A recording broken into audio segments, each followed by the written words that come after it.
temos condições de realizar essa conversa e essa negociação nesse coletivo, nem no coletivo que nós tivemos ontem, nós entendemos que da mesma maneira como ocorreu agora, e vocês foram discutir e conversar, nós podemos apresentar a proposta para uma comissão proporcional e cada um no seu espaço, no seu tempo, vai decidir. Então nós não trouxemos nenhuma decisão hoje, nós trouxemos pontos para serem discutidos com uma comissão. O que a comissão, obviamente, receber e quiser contrapor, nós também não teremos resposta hoje, nós também teremos discutir, conversar e trazer provavelmente segunda-feira. Só que isso, nós entendemos que seja com uma comissão.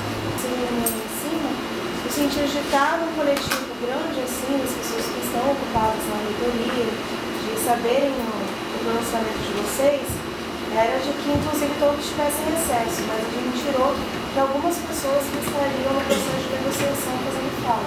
Então vai retirar cerca de 10 pessoas que cumpririam esse papel.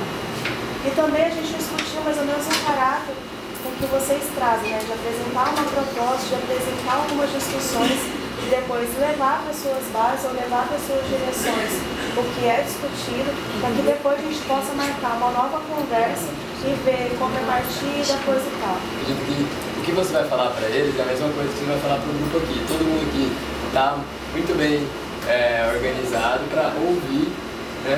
E aí tem um grupo que está responsável por falar. Então a gente não acha que existe diferença, vai ser a mesma coisa. E se a senhora está compromissada com a resolução dos problemas dos moradores, a senhora vai falar agora qual é o posicionamento de vocês, a senhora e a reitoria, porque vocês estão adiando faz tempo, tem um estudante que foi ferido, a gente está mais de um dia na reitoria e até agora nada. Então se a senhora está comprometida, é com esse grupo de estudantes que a senhora vai falar agora. Que nós resolvemos isso antes que alguém morra, antes que alguma coisa aconteça. Porque pode parecer exagero estar dizendo isso, mas não é exagero. Não é exagero porque a Rotan estava rodando lá perto de casa, porque nós já tivemos gente tomando tiro, a gente teve gente tomando tiro no pescoço. Eu acho que a universidade não quer isso, a sociedade não precisa disso, os estudantes não precisam disso.